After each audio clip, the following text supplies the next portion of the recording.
آئیے ایک خوبصورت سے واقعے کی طرف چلتے ہیں۔ عشق و محبت کی دنیا میں ایک بہترین مثال ہے۔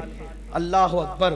بات یہ ہوئی تھی کہ ایک شہر ہے اور وہ خراسان کا شہر ہے، اور خراسان سے لوگ اکثر گرمیوں کے موسم میں گرمیاں گزارنے کے لیے یا گرمیوں کا لطف لینے کے لیے اکثر بڑے بڑے مالدار لوگ بلخ کی سرزمین پر آیا کرتے تھے۔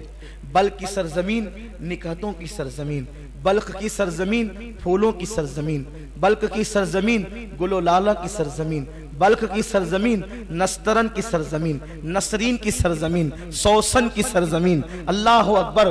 یہ بہت خوبصورت زمین ہے جسے بلخ کی زمین کہتے ہیں۔ خراسان کے مالدار لوگ اکثر گرمیاں گزارنے کے لیے آتے تھے، لیکن گرمی گزارنے کے لیے اس موسم میں لوگ بلخ آئے تو اس بلخ آنے والوں میں ایک مزدور بھی تھا، اور وہ مزدور ان لوگوں کے ساتھ ہو لیا، اس لیے کہ کبھی کبھی غریب لوگ بھی مالداروں کے ساتھ لطف لینے کے لیے جو ہے وہ چل پڑتے ہیں۔ جیسے ہمارے یہاں کشمیر بڑا خوبصورت علاقہ ہے تو لوگ اکثر چھٹیاں گزارنے کے لیے کبھی کوئی کشمیر جاتا ہے، کبھی کوئی مہابلیشور جاتا ہے، کبھی کوئی کہیں جاتا ہے، کوئی کہیں جاتا ہے۔ چھٹیاں گزارنے کے لیے، موسم کا لطف لینے کے لیے، موسم کو انجوائے کرنے کے لیے اگر کوئی کہیں جاتا ہے تو اسلام پابندی نہیں لگاتا ہے، بلکہ سیرو فی الارض کہہ کر اسلام ابھارتا ہے کہ دیکھو دنیا کے حالات کیا ہے، کائنات کے حالات کیا ہیں، رنگینیاں دیکھو، قدرت نے کیسے پھول کھلائے ہیں۔ اللہ اکبر۔ کسی بہت بڑے مفکر نے کہا تھا کہ ہزاروں خوبصورت چہرے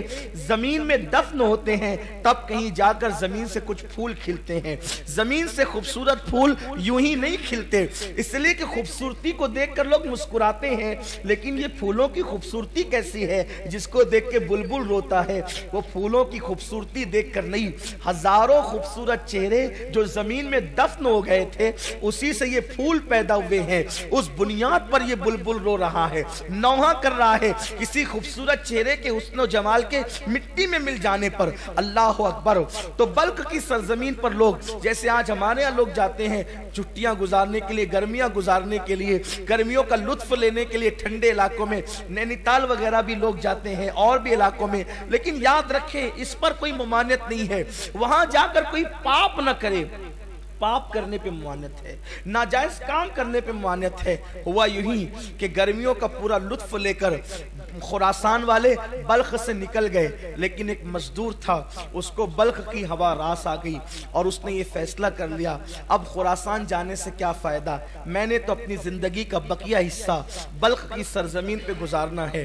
اور پھر اس مزدور نے یہ فیصلہ کیا، بادشاہ کا بہت بڑا خوبصورت محل ہے اور اس محل کے قریب میں ایک خوبصورت باغ ہے، اور اس باغ کے قریب وہ مزدور اپنی چھوٹی سی کٹیا بنا لیتا ہے، اور چھوٹی سی کٹیا بنانے کے بعد دن بھر مزدوری کرتا ہے، شام کو آ کر اپنی کٹیا میں بیٹھ کر بادشاہ کا محل دیکھتا ہے، کبھی اس کے باغ دیکھتا ہے۔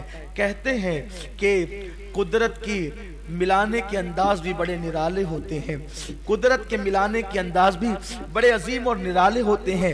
اچانک شام ہونے کو قریب تھی اور سورج کی آخری کرنیں بلخ کے کوساروں پر، تھوڑا آسان کر کے کہوں کہ بلخ کے پہاڑوں پر اپنی آخری کرنوں کی تجلیاں ڈال رہی تھی، اور رات آنے کو بیتاب تھی، دن جانے کے لیے بے چین تھا، رات آنے کو بیتاب تھی۔ ایسے میں دن اور رات کی کشمکش میں شام نے جنم لیا، شفق کا جمال جو ہے وہ پورے آب و تاب کے ساتھ بے نقاب ہوا، اور آخری کرن کے جاتے جاتے اور شام کی پہلی جو ہے وہ صباحت آ گئی، ہوا کے آنے سے آتے آتے دل کھچ رہا تھا ایک مزدور کا ایک باغ کی طرف، اس لیے کہ باغ سے جو ہوا ہو کر کے آ رہی تھی ایسا لگتا ہے کہ کسی کا پیغام لا رہی تھی۔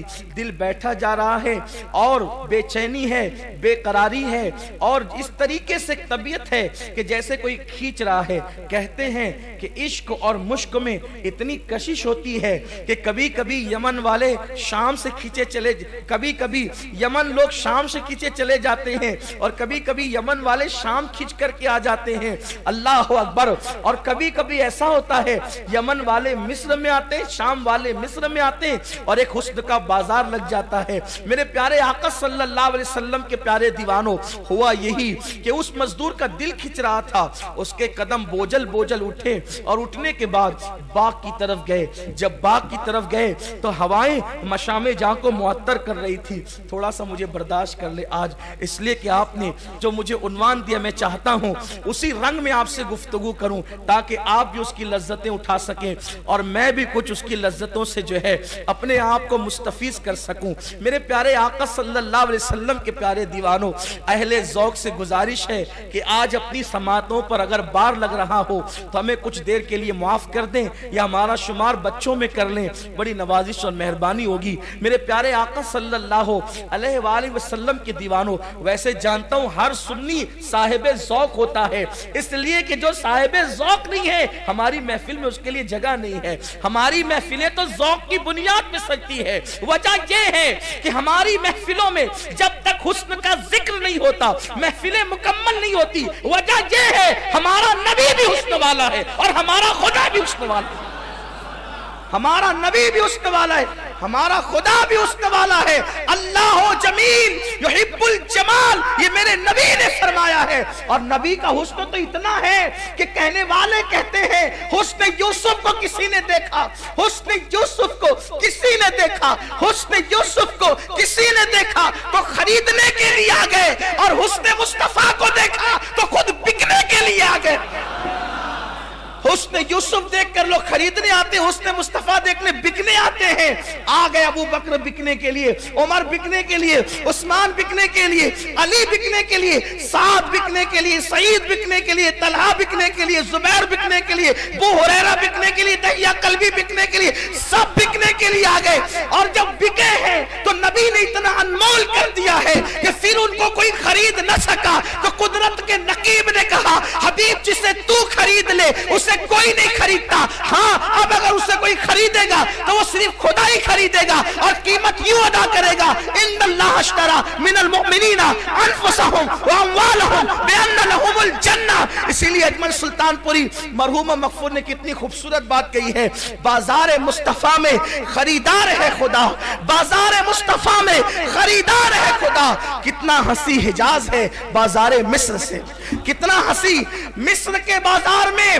میں مال پر بحث نہیں کر رہا ہوں، مصر کے بازار میں مالک بن زاران بیچنے والا اور خریدنے والا عزیز مصر، اور حجاز کے بازار میں بیچنے والا آمینہ کا لال ہے اور خریدنے والا خدا وحدہ لا شریک ہے.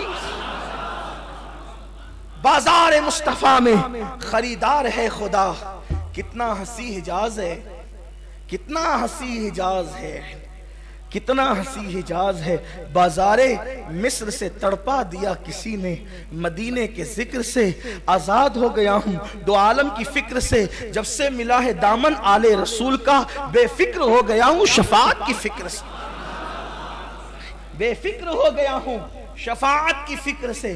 آپ جو ہے وہ ذہن حاضر رکھیے گا، اس لیے کہ کہیں کہیں رک کر کوئی تفسیرہ بھی کرنا ہوگا تو آپ کبھی بھی اس واقعے سے اپنی توجہ کو مت ہٹائیے گا. ایک مرد درویش نے اپنے قلم سے اس کو اتنے خوبصورت انداز میں لکھا ہے کہ اگر اسی طرح بہو پڑھا جائے تو اس کا لطف دوبالا ہو سکتا ہے، لیکن ظاہر سی بات ہے تحریر اور تقریر میں کچھ فرق تو ہے.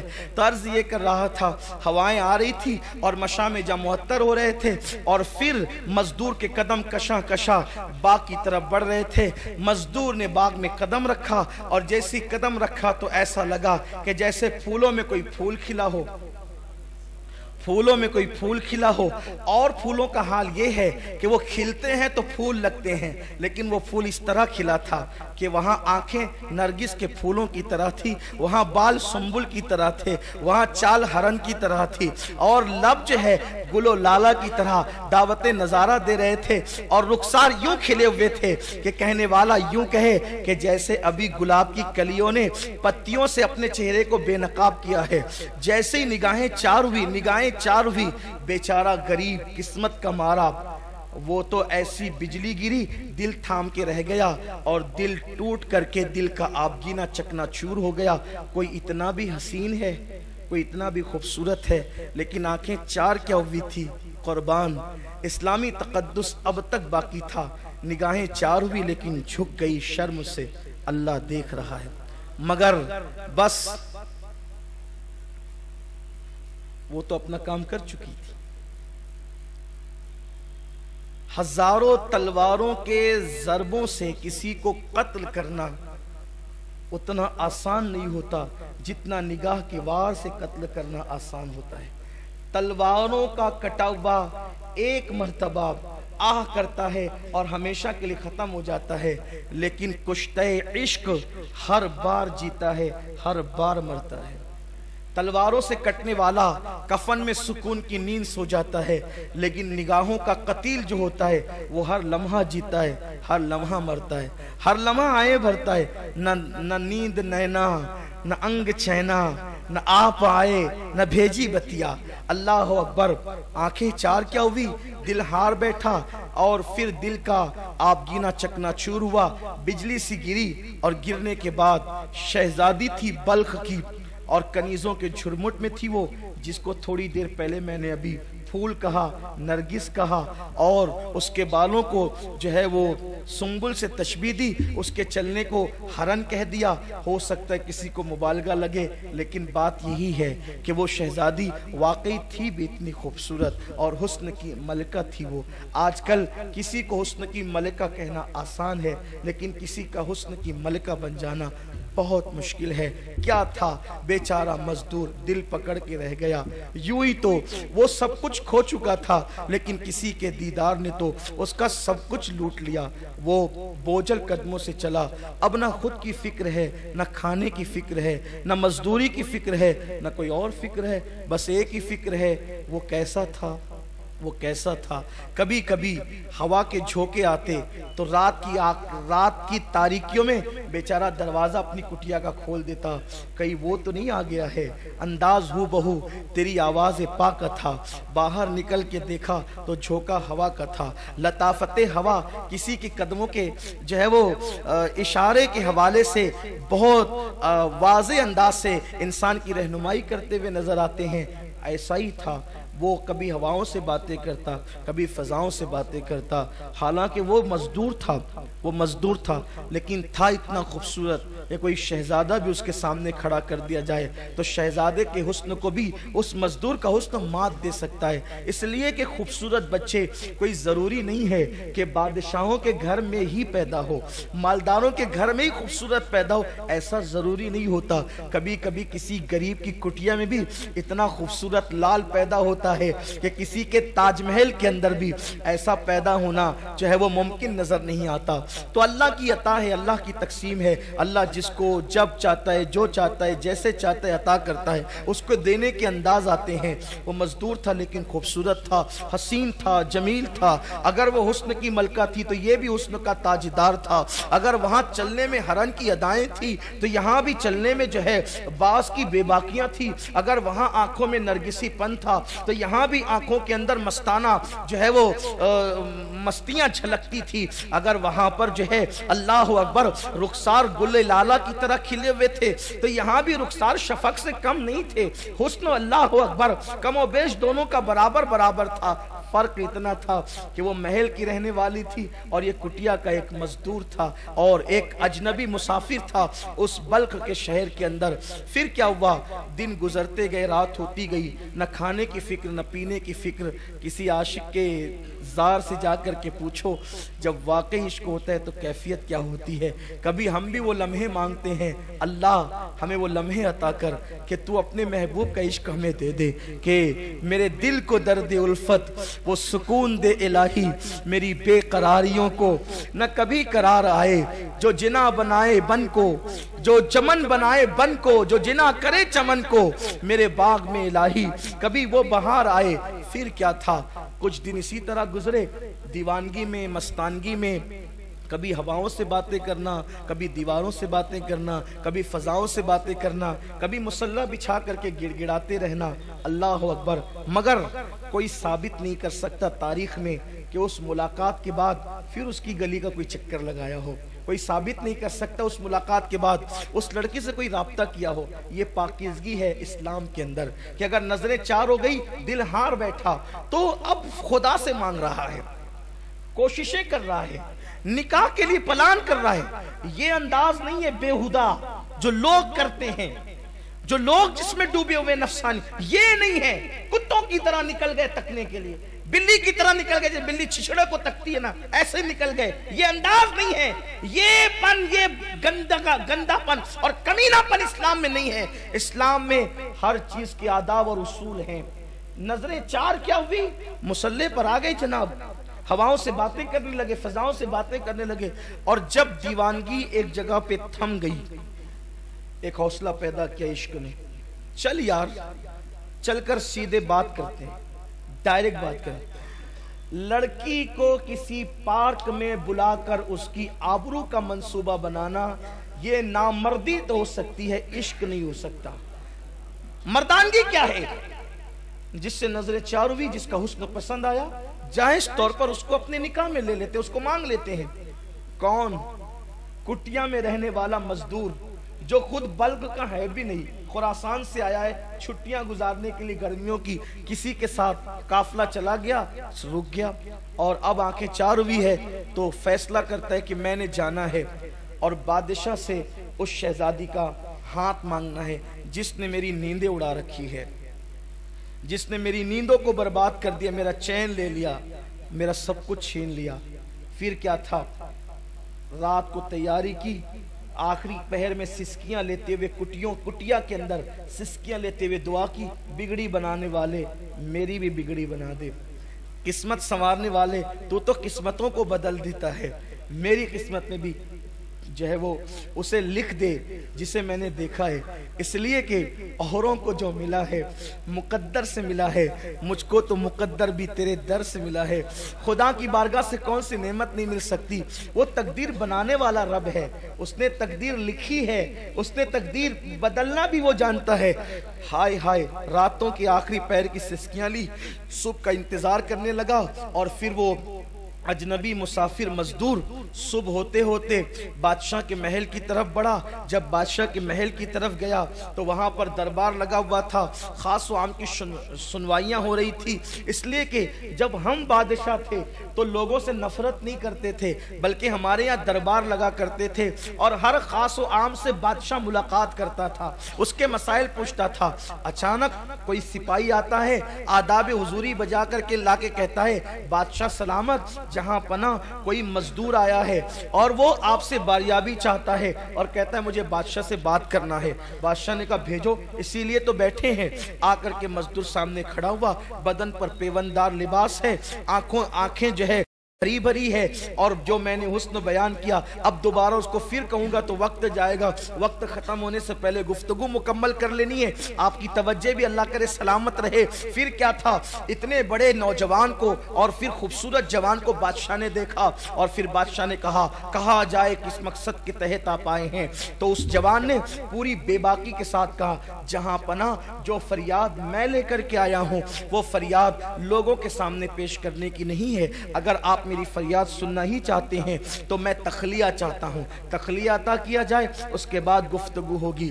پھر ایک ہاتھ کا اشارہ ہوا، پوری محفل برخاست ہو گئی، اور بادشاہ چند وزراء کے ساتھ اس کو باریابی کی اجازت دیتا ہے. اور وہ جوان پھر پوری بے باکی کے ساتھ بادشاہ سے کہتا ہے، بادشاہ آپ کی جو اکلوتی بیٹی ہے بلخ کی شہزادی، اس کا ہاتھ مانگنے اور اس سے نکاح کا رشتہ لے کر کے آیا ہوں. جیسے ہی یہ بات ایک اجنبی مسافر مزدور کی زبان سے، جس کے بدن پر پھٹا پرانا پیوندار کپڑا تھا، لیکن جب اس کی زبان سے یہ بات سنی گئی تو جیسے لگا کہ پیروں کے نیچے سے زمین کھسک گئی ہو. وزیر کی آنکھوں میں خون اتر آیا. کہتے ہیں چائے سے زیادہ کتنیاں گرم ہوتی ہے. وزیر کی آنکھوں میں خون اتر آیا اور وزیر نے اپنی تلوار کو جو ہے حرکت دیتے ہوئے کہا، بدبخت بد نصیب انسان، اپنی اوقات دیکھ، اور تو شہزادی کا ہاتھ مانگنے کے لیے آیا ہے. کبھی سوچا بھی تو ہوتا کہ کیا مکمل میں بھی کبھی ٹاٹ کے پیون لگا کرتے ہیں. مگر واہر مسلمان، واہر اسلام، کیا انداز تھا بادشاہوں کا. بادشاہ نے وزیر کو جھڑکتے ہوئے کہا، کیا بکواس کرتے ہو؟ پھلدار ٹہنیوں پہ پتھر تو کوئی بھی پھینک سکتا ہے، پتھر پھینکنے پر اعتراض کیوں ہے؟ بات اتنی ہے، اسلامی نقطہ نظر سے ہر جوان کو حق ہے کہ جہاں وہ لڑکی دیکھے وہاں وہ اپنا رشتہ بھیج سکتا ہے۔ اب بات آپ پر ہے، پسند آئے تو دیجئے، نہ پسند آئے نہ دیجئے۔ اس طرح کسی کو روب سے دبایا نہیں جا سکتا۔ آپ اس کی فریاد سنیں، اگر آپ دے سکتے ہیں تو دیں، نہیں دے سکتے تو نہ دیں۔ بادشاہ نے بہت حسن تدبیر کے ساتھ معاملے کو رفع دفع کیا اور پھر اس سے کہا کہ وزیر آپ سے بات کریں گے، آپ ان سے بات کر لیجئے۔ اور پھر وزیر سے کہا دیکھو غریب ہے، اسلامی نقطہ نظر سے یہ رشتہ مانگ سکتا ہے، ہم بادشاہ ہیں، اسے رشتہ نہیں دیں گے، ایسی کوئی کڑی شرط یا مشکل شرط رکھ دو جس کو یہ پورا ہی نہ کر سکے۔ اگر یہ پورا نہیں کر سکے گا تو معاملہ خود ہی ختم ہو جائے گا اور پھر دوبارہ منہ دکھانے کے قابل نہیں رہے گا۔ وزیر کو یہ بات بادشاہ کی بڑی پسند آئی، لیکن میں اس بادشاہ کے اخلاق سے بڑا متاثر ہوا جب مجھے تاریخ میں اس کی زندگی پڑھنے کو ملی کہ آخر وہ ایک مزدور کا اتنا دل رکھنا چاہتا تھا، ایک مزدور کے لیے اس کے دل میں اتنی وسعت تھی کہ وہ اس حسن تدبیر کے ساتھ معاملے کو ٹال رہا تھا، ڈانٹ نہیں رہا تھا، چیخ نہیں رہا تھا، چلا نہیں رہا تھا، ناراض نہیں ہو رہا تھا۔ آخر کار وزیر بڑا دانشمند تھا، وزیر نے کہا دیکھو آپ ایک کام کریں، آپ 8 دن کے بعد آئیں، 1 ہفتے کے بعد ہم مشورہ کرتے ہیں، پھر بتائیں گے کرنا کیا ہے۔ 8 دن کے بعد وہ چلا گیا۔ اب 8 دن اس کے ایسے گزرے جیسے قیامت کی صبح طویل ہوگی، ایک ایک دن اتنا بھاری گزر رہا تھا۔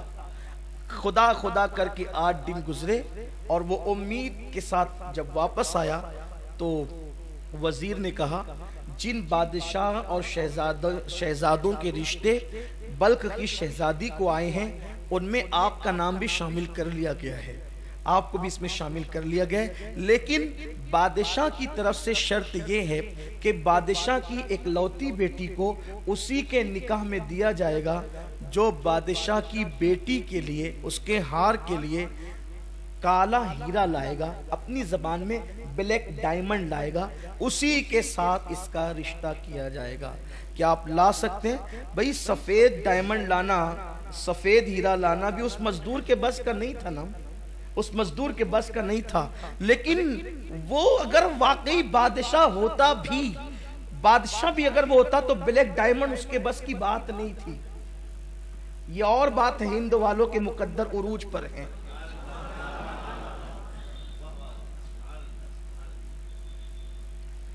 اس کے بس کی بات ہی نہیں تھی، لیکن وہ عشق کیا جو انسان کو ہار دے یا ہار ماننے پہ مجبور کر دے۔ عشق کبھی ہار ماننے پہ مجبور نہیں کرتا۔ اس نے کہا مزدور نے، جس کو رات کے لیے ایک روٹی بھی میسر نہ تھی، اس مزدور نے کہا شرط تو بڑی کڑی ہے، کالا ہیرا لانا، بلیک ڈائمنڈ لانا۔ میں اپنے موجودہ دور کے الفاظ استعمال کروں گا، آپ اس کو یہ نہ سوچے گا کہ اس دور اس نے بلیک ڈائمنڈ کیسے کہہ دیا، کالے ہیرے کو بلیک ڈائمنڈ ہی کہتے ہیں، یہ بھی بات ہے،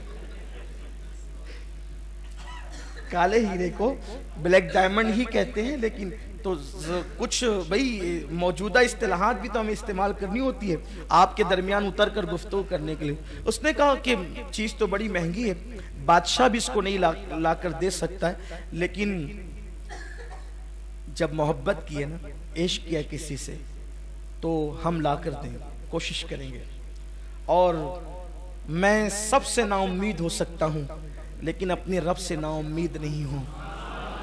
میرا اللہ میری ضرور مدد کرے گا، کیونکہ میری محبتوں میں پاکیزگی، میری محبتوں میں اخلاص ہے، میری محبتوں میں بناوٹ نہیں ہے، میری محبتوں میں خلوص ہے، میں ضرور لاؤں گا۔ اور اس کے بعد گیا، گھر لوٹا، بھیگی بھیگی رات تھی، بلخ کی بھیگی بھیگی رات تھی، رات کا آخری پہر تھا، شبنم گر رہی تھی۔ اقبال کے لہجے میں پھولوں کو آئے جس دم شبنم وضو کرانے، نالا میرا وضو ہو، رونا میرا وضو ہو، نالا میری دعا ہو۔ اللہ اکبر۔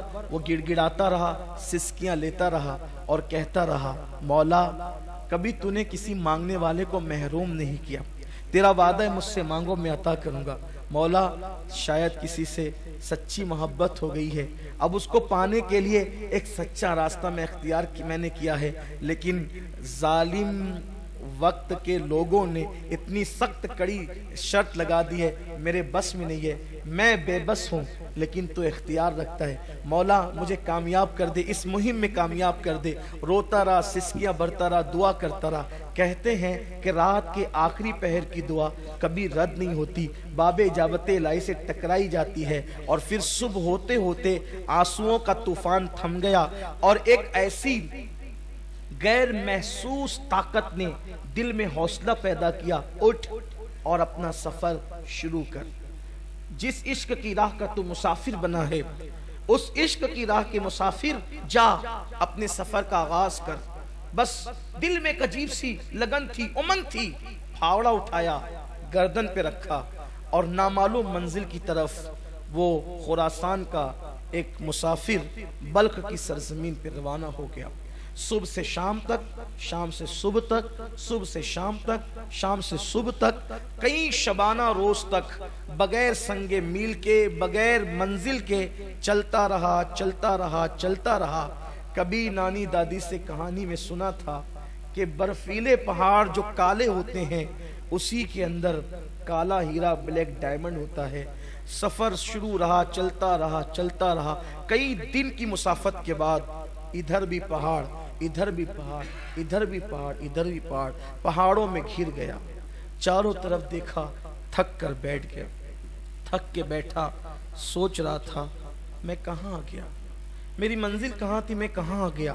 اچانک کوئی آنے والا آتا ہے، کندھوں کو دھکا دیتا ہے، اے سونے والے، سونے کا وقت نہیں ہے، یہ برفیلے پہاڑ ہے، اور ایک پہاڑ ٹوٹ گیا ہے، ٹوٹ کر اس کی چوٹی زمین پہ گر گئی ہے، اور تجربہ بتاتا ہے کہ شام تک اس پوری وادی کے اندر برف پگھل جائے گی اور برف کا سیلاب آئے گا۔ اگر اس وادی میں بیٹھا رہا، جان سے ہاتھ دھو بیٹھے گا، اٹھ، سورج غروب ہونے سے پہلے پہلے اس وادی سے نکل جا۔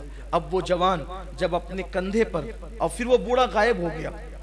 میری اپنے ذہن کے مطابق وہ کوئی اور بوڑھا نہیں تھا، اسی ذات کو دنیا جناب خضر علیہ السلام کہتی ہے۔ چلنے والا چلا، دیکھا کہ سارے راستے مسدود، جس راستے سے آیا تھا اس میں چوٹی پہاڑ کی گر کے پڑی ہے، اب وہ اس کو توڑ رہا ہے، توڑ رہا ہے، وہ ٹوٹتی نہیں۔ آخرکار اس جوان نے پوری طاقت لگا کر زوردار وار کیا، کس لیے؟ نکلنے کے لیے۔ تو جب زوردار وار کیا، وہ ٹکڑے ٹکڑے ہوئی اور آنکھیں چکا چوند ہو گئی، خیرہ ہو گئی، اس لیے کہ اسی کے ٹوٹنے کے بعد اس کے اندر سے کالا ہیرا نمودار ہوا۔ ارے یہ قدرت کی اس طرح مدد ہوتی ہے، اللہ اکبر۔ یہاں پر رک کر کہنا چاہتا ہوں، اپنے جیسے سے سچا پیار کرنے پر یہ انعامات ملتے ہیں۔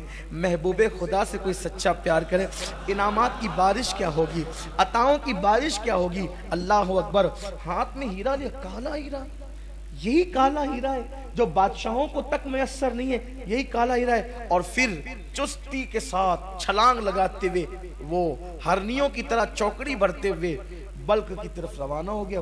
تھوڑی ہی کوششوں کے باوجود جب چلتا رہا تو تھکن بھی اب محسوس نہیں ہوتی تھی، اس لیے کہ جب منزل نظر آتی ہے تو تھکن بڑھنے کی بجائے کم سے کم ہوتی چلی جاتی ہے۔ اور پھر دربار لگا ہے اور یہ مزدور پہنچا۔ وزیر نے دیکھا، پھر آ گیا تو؟ یہ شریفوں کی عادت نہیں، ہم نے تو جو قید لگائی تھی تم نے وہ اس شرط کو پورا نہیں کیا اور پھر چلے آئے وہ پریشان کرنے کے لیے۔ اس نے بڑی محبتوں کے ساتھ کہا، میں پریشان کرنے نہیں آیا، میں تو شرط کی تکمیل کرنے آیا ہوں۔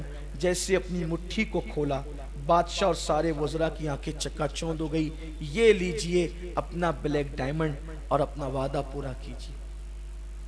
بادشاہ نے وزیر کی طرف، وزیر نے بادشاہ کی طرف دیکھا کہ اب کیا کریں، اس نے تو شرط پوری کر دی، وہ بادشاہ بھی جو نہیں کر سکتا تھا وہ عاشق نے پوری کر دی۔ وزیر ہوشیار تھا، آنکھوں میں باتیں ہو گئی، پیغام دیا ہے، کبھی پیغام لیا ہے، نظروں سے محبت میں بڑے کام لیا ہے. آنکھوں ہی آنکھوں میں باتیں ہو گئی, اور جب باتیں ہو گئی تو وزیر نے کہا ارے اصل بات یہ تو ہمارا مطالبہ تھا.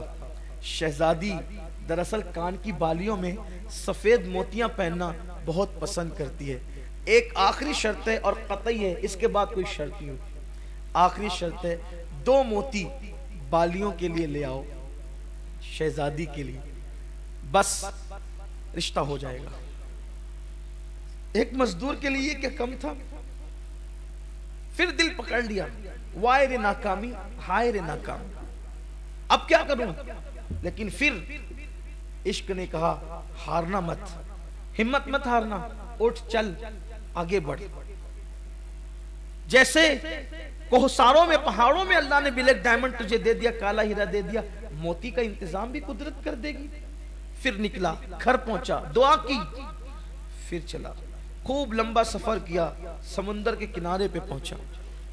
کہتے ہیں کہ سمندر کے اندر صدف ہوتی ہے اور صدف کے اندر موتی ہوتا ہے, لیکن تیراکی جانتا نہیں تھا, عشق والا تھا. پانی لیا, چلو سے باہر پھینکا, پھر لیا, پھر باہر پھینکا, پھر لیا, پھر باہر. کیوں؟ میں تھوڑی دیر میں سمندر کو خالی کر دوں گا, اور جب سمندر خالی ہو جائے گا تو پھر اس کے اندر کی سیپ نظر آئے گی. پھر سیپوں کو اٹھاؤں گا, دامن میں بھر لوں گا. 2 موتیوں کا مطالبہ ہے, میں تو وہاں موتیوں کے فرش بچھا دوں گا. پانی پھینک رہا ہے, صبح ہوتی ہے, شام ہوتی ہے, لیکن وہ سمندر کی موجیں بڑھتی ہی جاتی ہے. کہتے ہیں عشق سچا ہو کامیابی مل ہی جاتی ہے. نگاہیں حسرت سے آسمان کی طرف اٹھتی ہے. 1 دن 2 دن 3 دن 4 دن 6 دن. اگر میری جماعت کا اتنا بڑا مفکر اس واقعے کو نہ لکھا ہوتا, واللہ کبھی محراب میں بیٹھ کر بیان کرنے کی میرے اندر ہمت نہ تھی. کہیں لوگ مجھے جھوٹا تصور نہ کریں, لیکن میں اس ذات پر اعتماد کر رہا ہوں جو ہماری جماعت میں سند کی حیثیت رکھتی ہے. اس ذات نے اس واقعے کو لکھا ہے. اللہ اکبر. بڑا عظیم مفکر, بڑا عظیم دائی, یورپ کی سرزمین پر اسلام کی شمع کو روشن کرنے والا دائی, انہوں نے اس واقعے کو لکھا ہے. نگاہیں آسمان کی طرف اٹھی اور پھر کہا مولا میری مدد کر. یہ کیا ہے؟ میں پانی پھینکتا ہوں, پانی بڑھتا جاتا ہے. کہتے ہیں کہ جب چاند مکمل ہوتا ہے, یعنی کہ جب چاند مکمل ہوتا ہے, پورا ہو جاتا ہے, 14ویں کا چاند جب ہوتا ہے تو سمندر کے اندر جوار پھاٹا آتا ہے, یعنی کہ مد و جزر آتے ہیں, وہ اپنی کرنوں سے پانی کو کھینچتا ہے, اور پھر سمندر کے اندر نیچے کی چیزیں اوپر, اوپر کی چیزیں نیچے, یوں ایک بھونچال آ جاتا ہے. بس ایسا ہی ہوا. 14ویں شب آئی, اور آنے کے بعد جب مد و جزر کے مناظر دیکھے تو کئی سیپیں جو ہے وہ پڑی تھی. صبح کا وقت ہوا, دامن میں سمیٹا اور سفید موتیوں کو لے کر پھر دوڑا. اب جب گیا تو وہاں پر دربار لگا تھا. پھر آ گئے, ہاں وعدہ پورا کر رہے ہیں, یہ موتی بھی لے آئے. موتیوں کو دیکھے, سچے موتی. بادشاہ لوگ تھے, وزیر لوگ تھے, جانتے تھے سچے موتی. اب کوئی جواب نہ تھا. وزیر نے بہت ہلکی آواز میں کہا سوچو تو صحیح, کہاں رشتہ لے جا رہے ہو. آپ نے شرطیں تو پوری کر دی ہے, لیکن تھوڑا بادشاہ کا خیال تو کرو. ابھی کچھ باتیں ہو ہی رہی تھی, اچانک ایک کنیز دوڑی دوڑی آئی اور اس نے کہا شہزادی اچانک گری, بے ہوش ہو گئی ہے. اس کی نبضیں جو ہے وہ تھمتی جا رہی ہے, اس کی سانسیں رکتی جا رہی ہے. پوری محفل اٹھی شہزادی کی طرف. وائے رے ناکامی, ہائے رے ناکامی. شرطیں تو پوری ہو گئی, بلیک ڈائمنڈ بھی پیش کر دیا گیا, سفید موتی بھی دے دیے گئے, لیکن جس کے لیے گئے تھے اسی کا انتقال ہو گیا اور وہ شہزادی دنیا سے کوچ کر گئی. سب کہہ رہے تھے شہزادی مر گئی مر گئی مر گئی, لیکن مزدور کہہ رہا تھا میری شہزادی نہیں مر سکتی, میری محبت نہیں مر سکتی, میرا پیار نہیں مر سکتا. پھر کیا تھا, پورا بلخ سوگواری میں ڈوب گیا.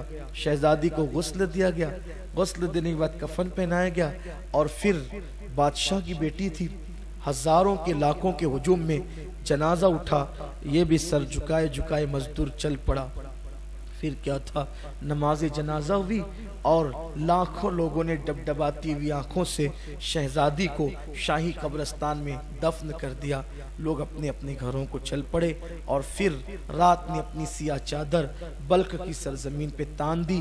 لوگ غموں میں ڈوبے بستروں پہ لیٹ گئے۔ کہتے ہیں کہ رات کا آخری پہر تھا، رات کی سیاہ زلفیں تھوڑا کمر سے نیچے آ کر ڈھلک گئی تھی۔ ایسے وقت میں وہ اپنی کٹیا سے نکلا اور نکلنے کے بعد کون؟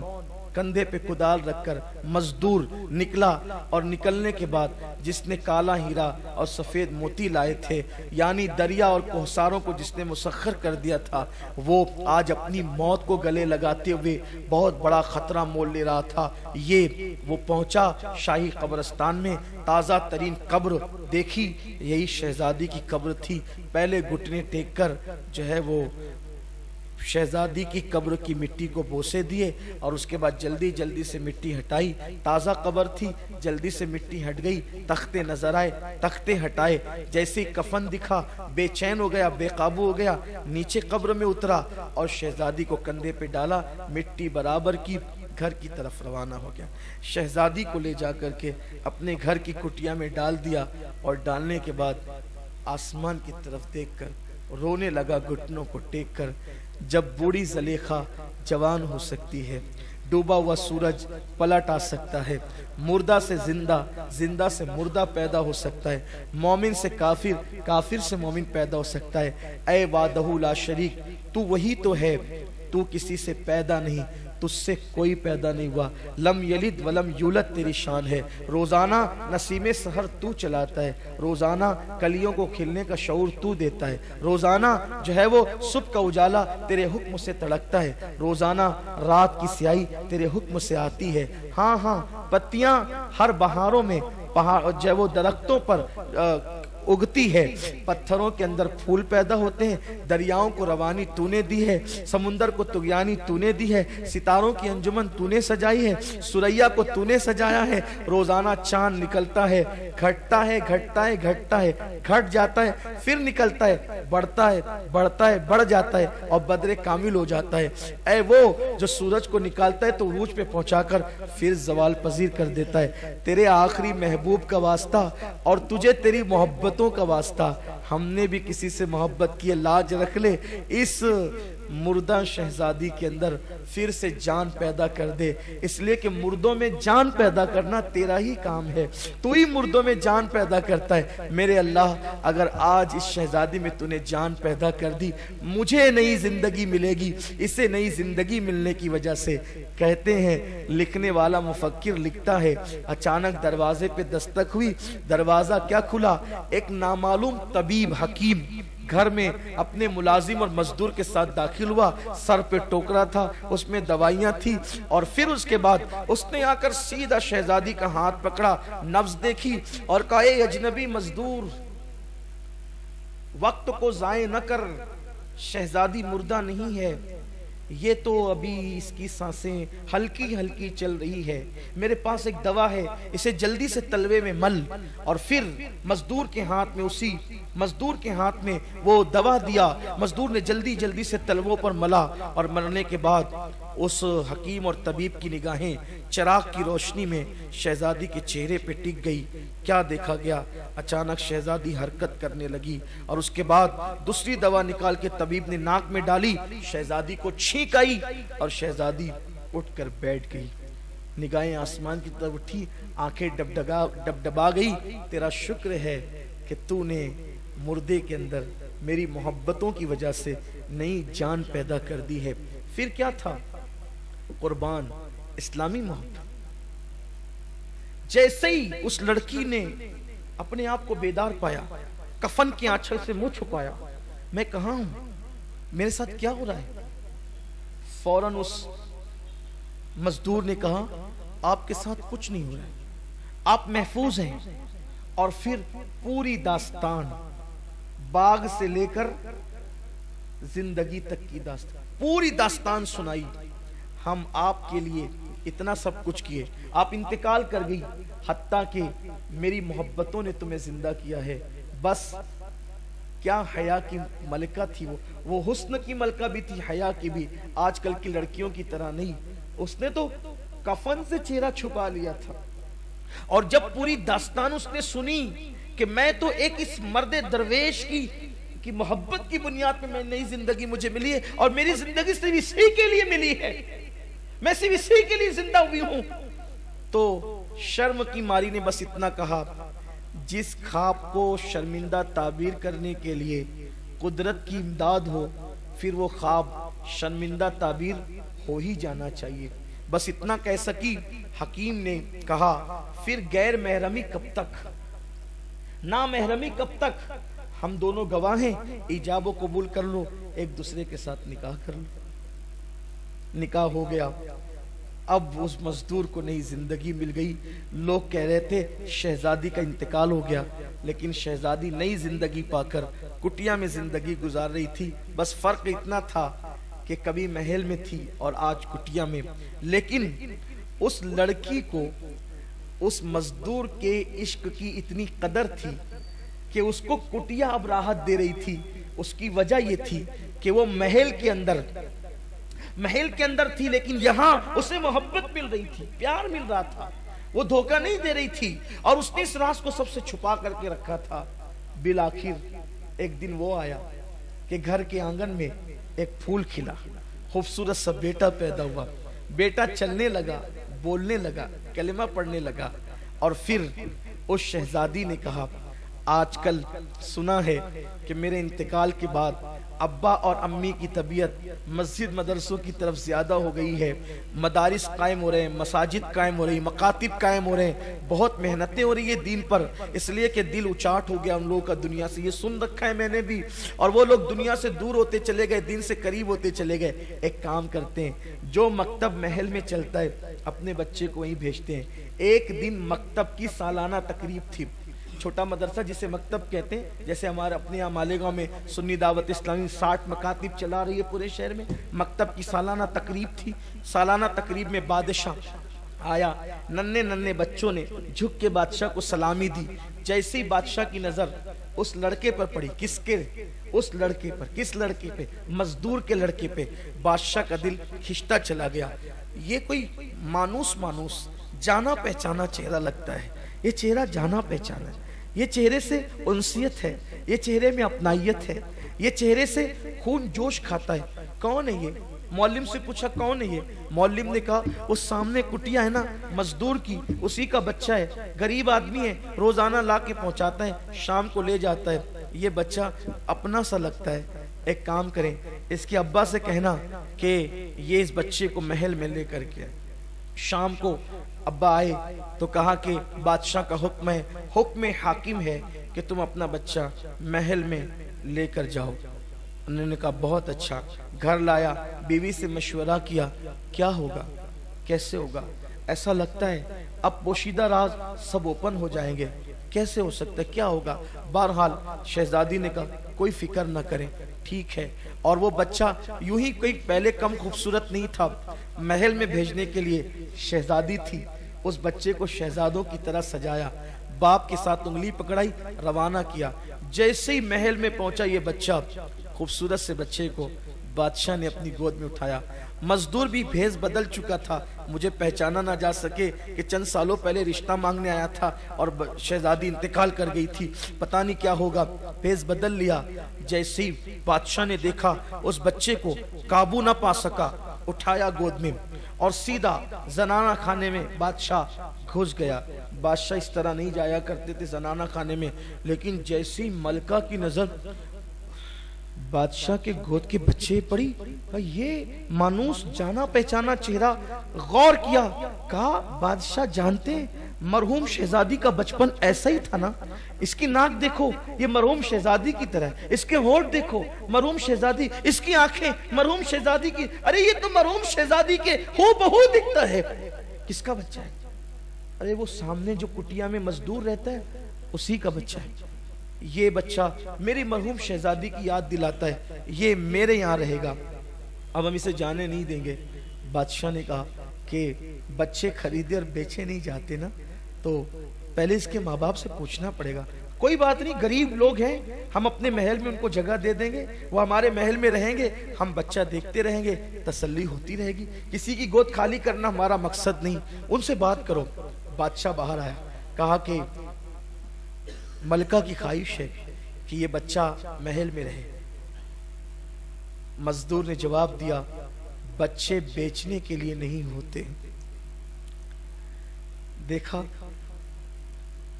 قدرت کے انداز، کل یہ کھڑے تھے کسی بچی کو مانگنے کے لیے، اور آج وہ کھڑے ان کے بچے کو مانگنے کے لیے۔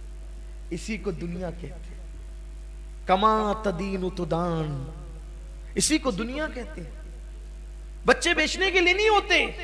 پھر ہم اپنی بیوی سے مشورہ کریں، یہ بچہ میرا اس کا مشترکہ بچہ ہے، ہم اپنی بیوی سے مشورہ کریں گے، بیوی جو کہے گی اس پہ عمل کریں گے۔ اچھا ایک کام کریں، آپ کی بیوی کو منانے کے لیے ہماری ملکہ آپ کی کٹیا میں آ جائے گی، آپ کی بیوی کو منانے کے لیے ہماری ملکہ آپ کی کٹیا میں آ جائے گی، وہ منا لے گی، منانا جانتی ہے، وہ میری ملکہ منانا جانتی ہے، منا لے گی، آپ یہاں کے رہنا، عیش میں رہو گے۔ اچھا ٹھیک ہے، چلا گیا بچے کو لے کر۔ ابھی یہ گھر پہنچا تھا، ادھر ملکہ نے کہا ڈولیاں تیار کی جائے۔ پورے کر و فر کے ساتھ سفر کرنے والی ملکاؤں نے فوراً کہا خواجہ سراؤں سے، محل سے لے کر کٹیا تک کے قطار لگا دو اور ہمیں وہاں جلدی سے جلدی پہنچا دو۔ ڈولیاں اٹھی، لوگ کہنے لگے اچانک ملکہ کدھر جا رہی ہے؟ کسی نے کہا وہ مزدور کی کٹیا میں جا رہی ہے۔ کہا رے تعجب ہے، مزدور کی کٹیا میں؟ کہا ہاں، کوئی تعجب نہ کرو، جب سے شہزادی کا انتقال ہوا ہے ان لوگوں کو غریبوں سے پیار ہو گیا ہے، کٹیا میں جانے لگے، نیک ہو گئے، پرہیزگار ہو گئے، جا رہے ہوں گے کسی کٹیا میں دعا لینے کے لیے، کیوں تعجب کرتے ہو؟